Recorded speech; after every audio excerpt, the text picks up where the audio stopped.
Welcome to I Could Talk to You All Day. I'm Lauren Lefkowitz, recovering workaholic, perfectionist, and people pleaser. And I'm John Spears, emerging from playing small, getting caught up in the inertia of life, and always being on. I Could Talk to You All Day is a show for executives and emerging leaders. This is not just another leadership podcast. We're here to talk about what it means to be a leader while also being human. So join us for raw, vulnerable, and probably pretty funny conversations about shifting from surviving at work and home to thriving in the life you've always wanted. Let's get the conversation started.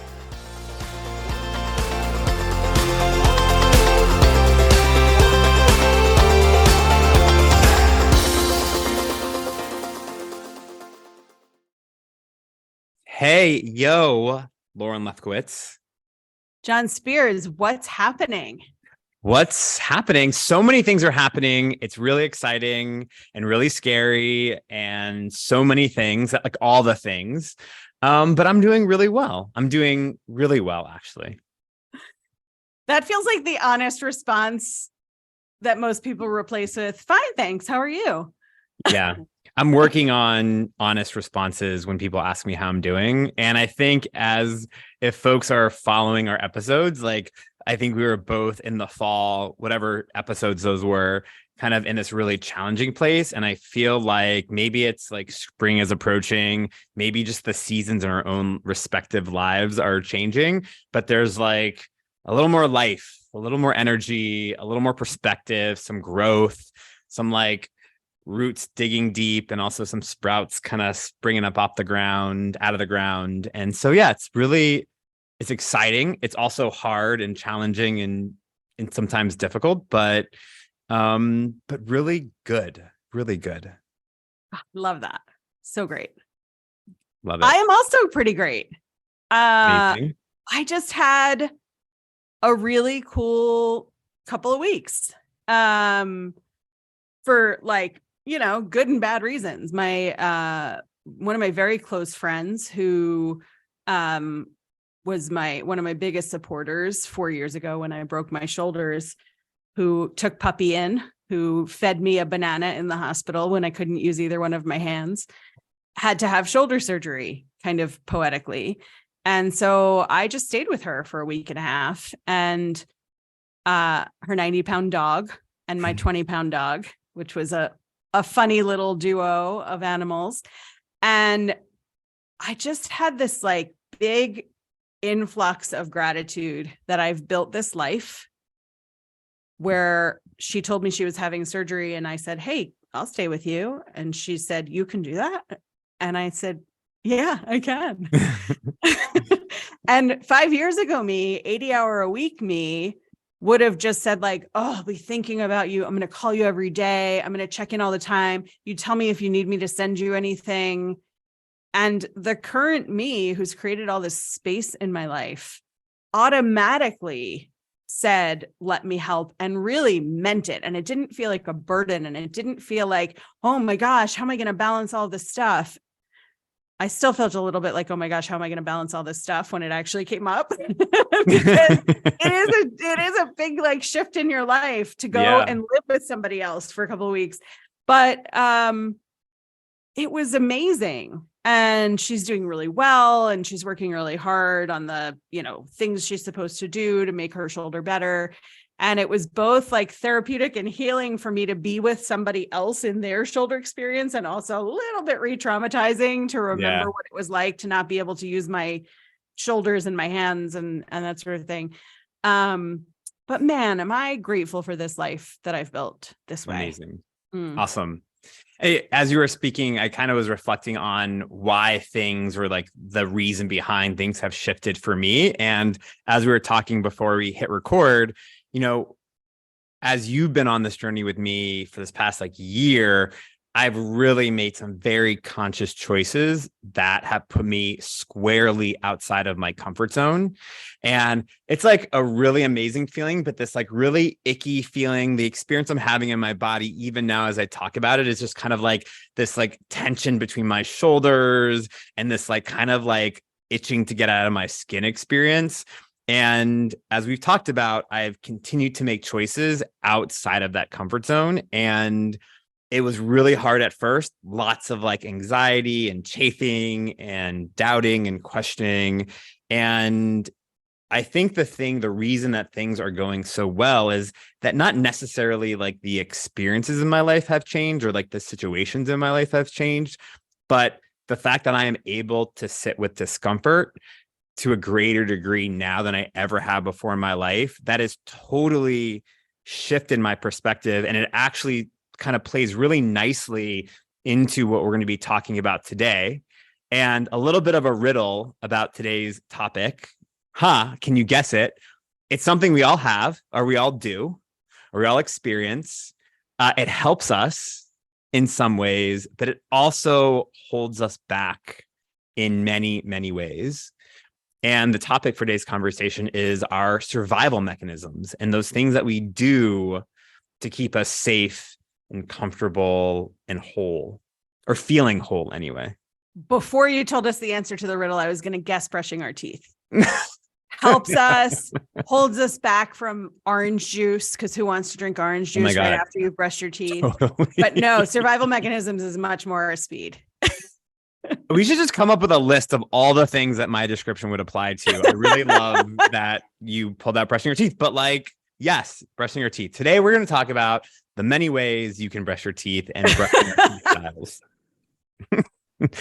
By the way, I really prefer an electric toothbrush. Just by the way, if we're talking about brushing our teeth, that's really my favorite style of toothbrushing. Same. And my electric toothbrush just failed. And I had had it for many years, and I got a new one, and I was annoyed I had to get a new one. And it is so much better than my old one. And now I'm really glad that it conked out on me, because this one's like above and beyond. Also, the thing I love most about electric toothbrushes is when you have to change the like brush part. And like, you kind of like, for me, I'm like one of those like people who like wait until like, it's like, I really need to change the bristles sort of thing. And then when you put a new head on and it's like the bristles are a little like hard and like, it's just like, oh my God, my mouth feels so much cleaner. Yeah, totally. So there you go. We are going to talk about survival mechanisms. We're going to talk about survival mechanisms. Just a word to any like toothbrush sponsors out there. Like, we're big believers in electric toothbrushes. So if you want to sponsor this podcast, you know where to reach us. All right. Seriously though, survival mechanisms. We spent a lot of time talking about this. We talk about this in training. We talk about this with our clients. We talk about this in our own selves and our own conversations. But there are probably some folks out there that have like no clue what we're talking about when we say the term survival mechanism. So I'd love to hear from you. What is a survival mechanism, and how does it show up in our lives? Yeah. Oh. So a couple of episodes ago, we talked about our comfort zones, and the way that I look at like how we are built as humans is that inside of the core of us, we have these fears. Our survival mechanism's goal is to protect us from those fears coming true. And so I'm gonna get real vulnerable here and tell you that my core fears are that I'm lazy, I'm boring, and I'm not that smart. And that if I let down my guard, people will discover that that's true. It feels really scary for me to say that out loud. So my survival mechanism's job is to make sure nobody finds out. And it overprotects me, right? So, in the caveman days, when a lion was coming at you, your survival mechanism said, run. And you did. And if you were lucky enough to be fast enough, you got away from the lion. When we learned how to make fire, our survival mechanism told us when we got too close to the fire, that's hot, you're going to get burned, step away. And we jumped away from the fire. We developed as humans, and still those instinctual protective survival mechanisms live inside of us. They live inside of us in much more complex ways. But my survival mechanisms tell me, be perfect. Don't make any mistakes, because people will think you're dumb if you do. be funny, be interesting, because if you're not, then people will think you're kind of boring. And do a lot of things. Say yes to everything, do everything for everybody all the time. Never say no, never tell people you're too busy for them, because if you do, they won't want to be around you because they'll think that you're lazy. And sometimes those survival mechanisms are helpful. Sometimes I do want to put something out there that's like really shiny and perfect. And my survival mechanisms help me do that. Other times, being perfect is paralyzing. I mean, being perfect isn't really a thing, right? Like we know that. Right. But other times it's paralyzing, and I won't put something out at all for a very long time because I want it to be perfect and it's not yet perfect. And so that was like a really long definition to explain survival mechanisms. But we all have these parts of our being that stop us from thriving, that stop us from being our highest self, by pulling us back away from what we think is fire, whether it's actually fire or not. And what a way to live, right? Yeah, I mean, I think that I resonate with everything you said, from the definition to how you explain it to your own survival mechanisms. And I'll like raise my hand because I want to go. I want to share some of mine. Yeah. Not really, but since you did, I think maybe I could as well. The thing that I would add to the way that you explain survival mechanisms is that often I've experienced this as my automatic kind of response to things, right? Like it's like my knee-jerk reaction to any sort of unpleasant situation, perceived danger, anything where there's like could be risk to my ego primarily, right? Because I there are very, very few times when my physical being is at risk. It really, the danger that we're perceiving or that I'm experiencing now is like a risk to my ego or to sort of like myself.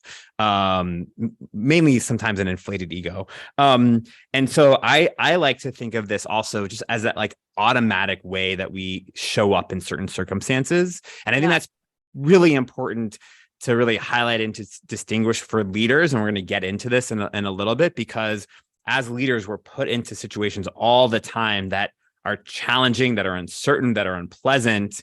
And if we're only operating from our survival mechanism, we're going to really limit ourselves and our highest self from showing up, and frankly, other people from showing up in that way as well.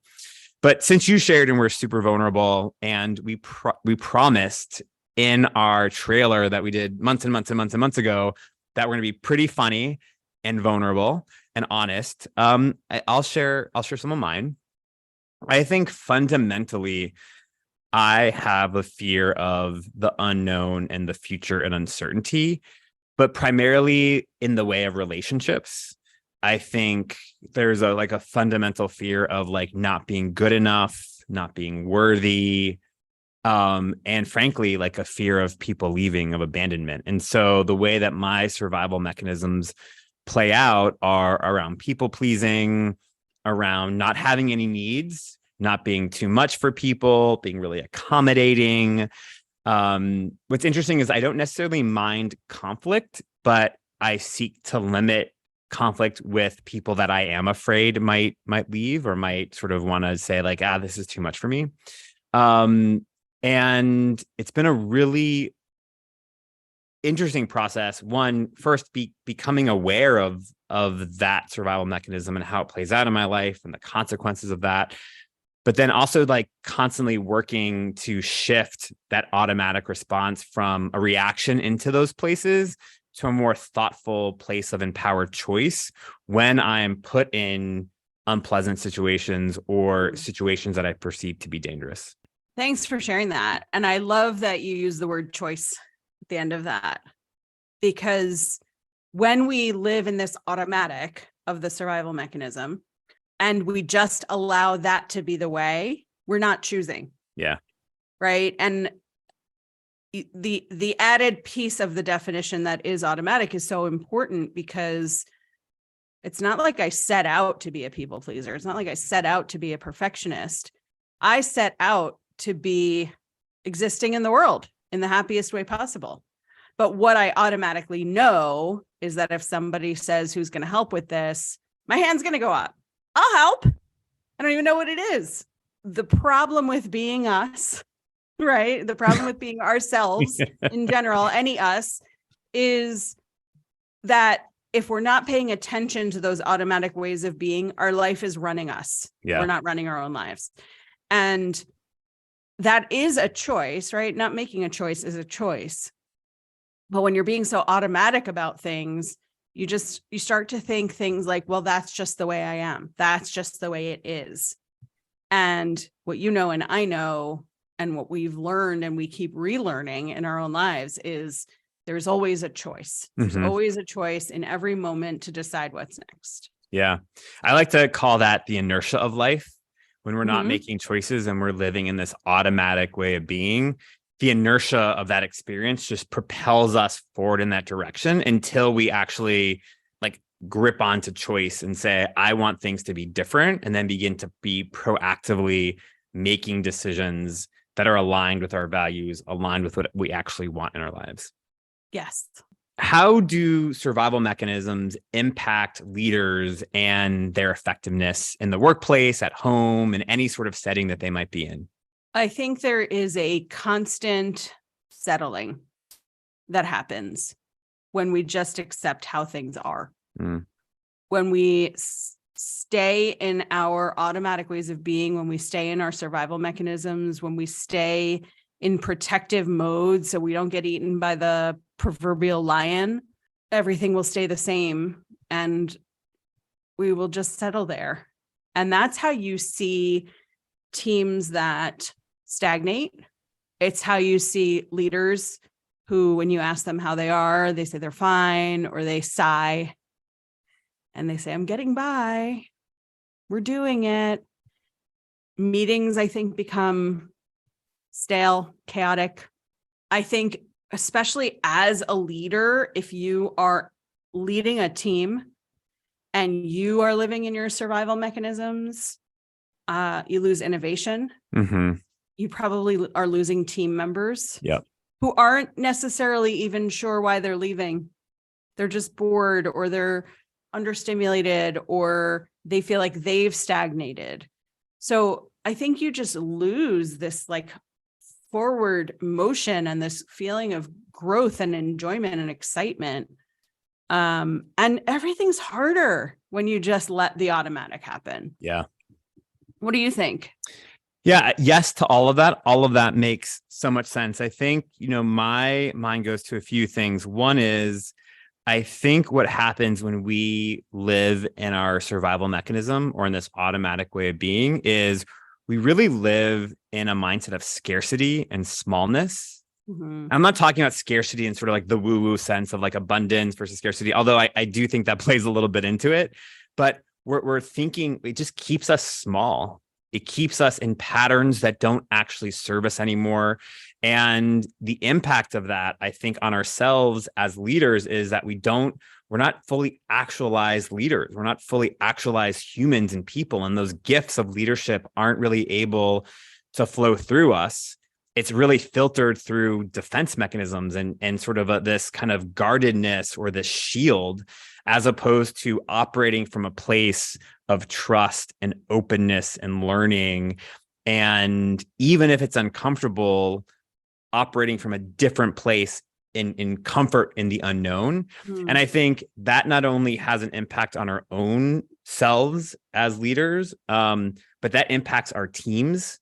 It's an example to our teams. Usually when I'm in my survival mechanism, it's not very pleasant. It's not very pleasant for me or people around me. And so to your point around team morale or cohesion or innovation, like all of that, the image that just keeps on coming up when I think about leaders who are in their survival mechanisms is like a desert, like this like parched land where there really isn't any flow.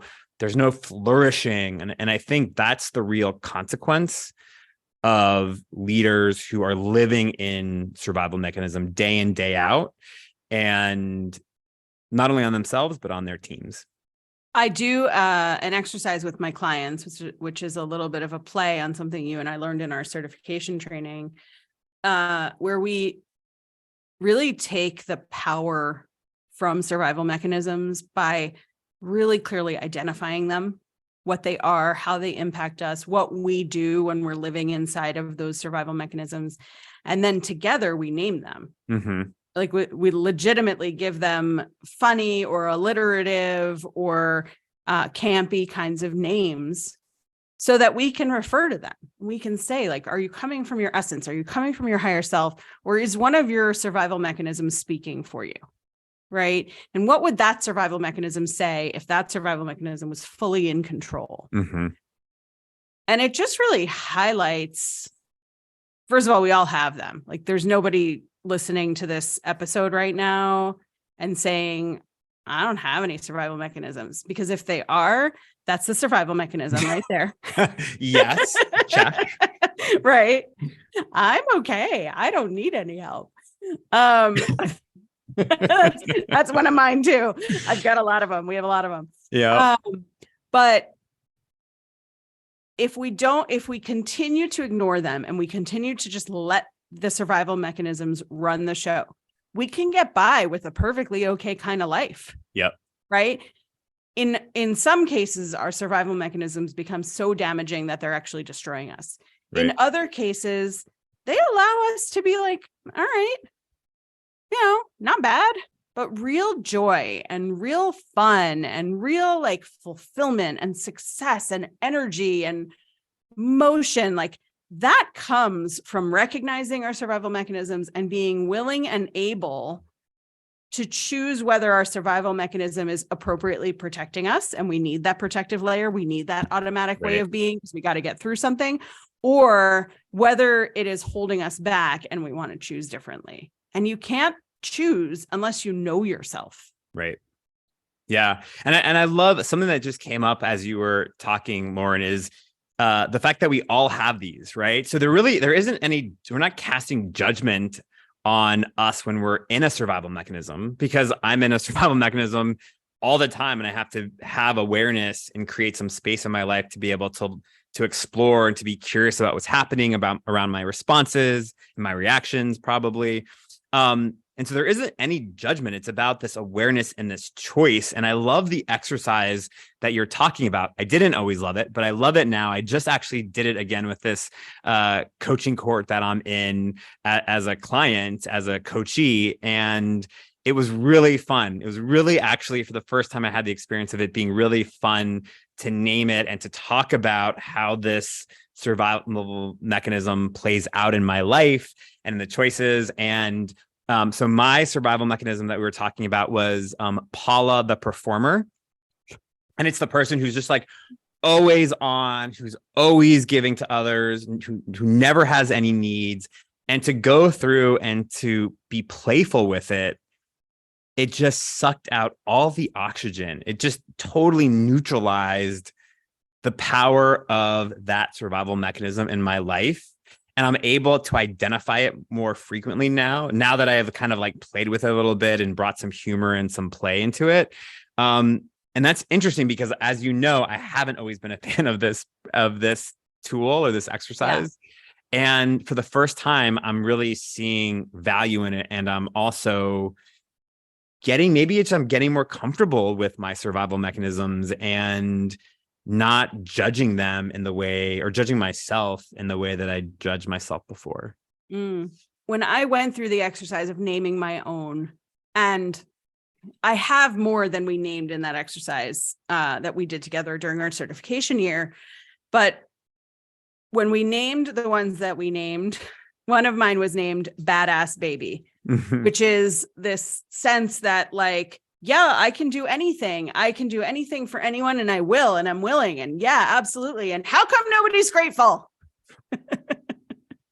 I worked so hard for this. Why isn't anybody grateful enough? Why am I not getting more raises? Why am I not the, senior vice president instead of the vice president? And that survival mechanism made me the angriest, which was that survival mechanism in action, right? Yep. And that one has become the easiest one for me to recognize, and the easiest one for me to point to when I'm boundary setting, which I've gotten much better at. And the easiest one for me to own.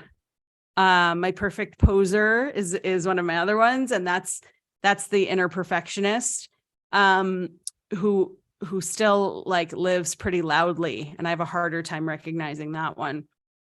And then I have another one that's called the half happy hamster, which is the compromiser. The compromiser who's really like more than compromising. It's like the bend over backwards compromiser saying like, yeah, that makes me happy, when inside I'm thinking, I don't want to do that on a Tuesday night. That's not what I'm interested in. But if it works for you, it works for me. And they're always works in progress. But because I know them so intimately, and because I factor them in when I'm thinking, when I'm making decisions, when I'm not working automatically, or when I'm reviewing what I've done automatically, I get to own them more than they own me. Yeah. And so what would you say to leaders who are maybe newer to this concept of survival mechanisms and how to identify them? Like, what would your top 3 kind of offerings or pieces of advice that you would give to someone who's just now exploring this and wants to really be more mindful around how they're reacting to unpleasant or perceived dangerous situations in their lives? Great question. So the first thing I would say, and I always say this as the first thing, is notice it. When does it come up? When you reflect on your day, what did you just do automatically? What did you just respond to automatically? What are the kinds of things that make you furious, that you've agreed to do or that you've backed out of? So that's one, is really notice it. That's always the thing, right? Because we always think we have to go straight to fixing ourselves. And the truth is there's nothing broken about you, and I think that's step 2, is recognize that because you're seeing these things and maybe you haven't seen them before, they're not identifiers that you're broken. We're all a little bit broken, right? Everybody's had trauma of some sort in their lives. And we've all been shaped by the people around us and the things that we've done. But we're not trying to fix something that's broken. We're trying to recognize something so we can play in the sandbox with it. And then the third thing I would say is be making choices, right? Once you notice them, once you recognize that it's not yours to fix, we're not trying to eliminate these.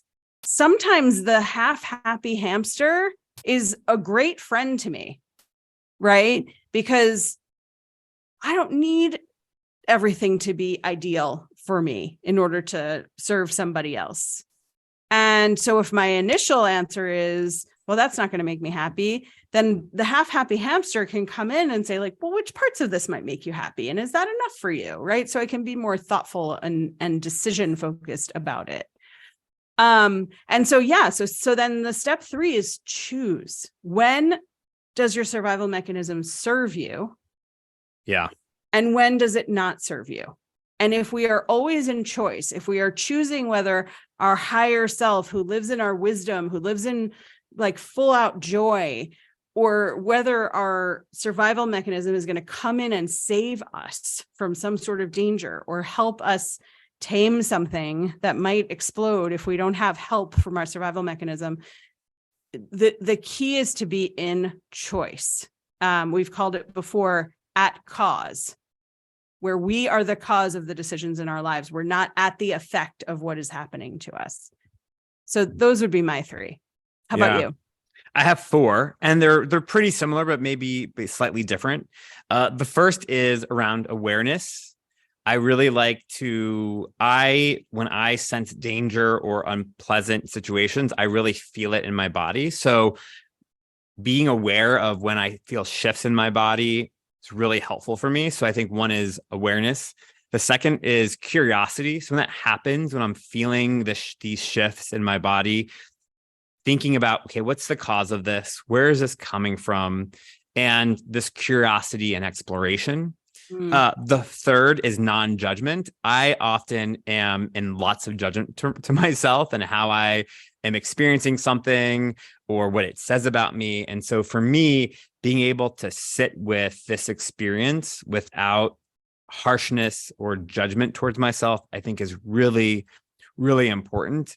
And then the fourth is similar to your choice, making a choice, but it's really creating the structures that we need in our lives to be able to make the choice that's in alignment with our values and with who we want to be in the world. So if that's a visual display, if that's a reminder on our phone, if that's sort of an accountability partner or something that's going to help us just to check in with how we're responding, I really support that. I really think that support and structures have been the key to my own personal transformation.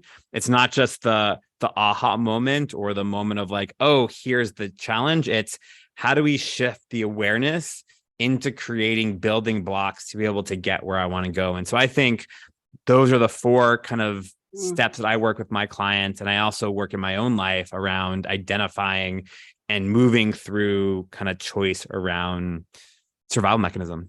Yeah. And in that number 4, coaching. Yeah, totally. It's when I think about how my clients and I have worked with survival mechanism, how you've worked with your clients, how we've worked on ourselves with our own coaches. There's nothing more empowering for me than if I'm working with a new coach, telling them who I am in my essence, in my survival mechanism, I want you to catch me when I talk this way about myself. I want you to ask me what boundaries I'm setting when it sounds like I'm overwhelmed. If you have, whether it's a coach, whether it's a therapist, whether it's a mentor, this isn't typically a role for your best friend, right? Your best friend is going to just want to make you happy and want you to be safe. And they sometimes can help you live in your survival mechanisms. Right. They can totally enable that and empower that. Totally. 100%. Yep. And that goes for partners and spouses and family members, right? Like all of your best people, your real or your chosen family or both, can really help you stay in survival mechanism. So having somebody outside of your space who is objectively on your side, right? Which is sort of the role of a coach or a mentor or a therapist, is to have that objectivity, but for your own greater good, is so powerful. And I love nothing more than when my own coach says to me, who's making that decision for you? Where's that coming from? When have you made that kind of decision before? And to be called out on it is both infuriating and also really empowering to be able to recognize and to have somebody else to help me recognize when I'm living in survival mechanism. Right. Yeah. I have a fourth survival mechanism who I've not introduced to this crowd, who is the old lady in a rocking chair who lives in my head, who looks out the window from the attic, not in a Norman Bates dead mother kind of way, but in a suspicious lady who wants the kids to get off her lawn kind of way, and says they're out to get you. Everybody's out to trick you. They're all out to take something from you. And so it's like this suspicious little old lady who lives in my head. I don't feel that way with my own coaches. Yeah. I feel like they are inherently on my side and they can help me discern, is that the survival mechanism little old lady who's been taken advantage of before, and so she wants to protect herself, or is this an opportunity that I shouldn't pass up? And it's helped me make business decisions. It's helped me make partnership decisions. And it's helped, this survival mechanism has helped stop me from doing some things naively, because I also have a little Pollyanna living in my head who thinks everybody's so nice and so helpful and everybody just wants to be friends with me. So now that we've dug all the way into the depths of my soul. Yeah. Wow. Thank you for that. Lauren Lefkowitz, I could talk to you all day about this and like a million other things. But before we close, what are like one or two top key takeaways that you would want our community to walk away from this episode? I think this episode has the potential to have people start thinking about what's wrong with them.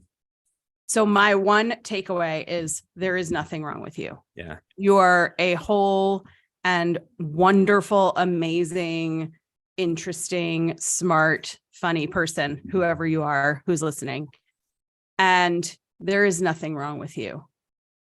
What the opportunity is to look at survival mechanism is to also recognize your essence, also recognize your higher self, and be choosing. How about you, John? I think yes to all that. And if I were to add two more, I would say, one, it's really about awareness of patterns that we have in our lives. And two, about choice, about being able to take the learning and awareness that we have and make a choice. Sometimes it's okay to be in our survival mechanism. It protects us. And sometimes it's really holding us back from actually living the life that we want to live. Absolutely. Yeah. Thanks, everyone. Talk to you next time.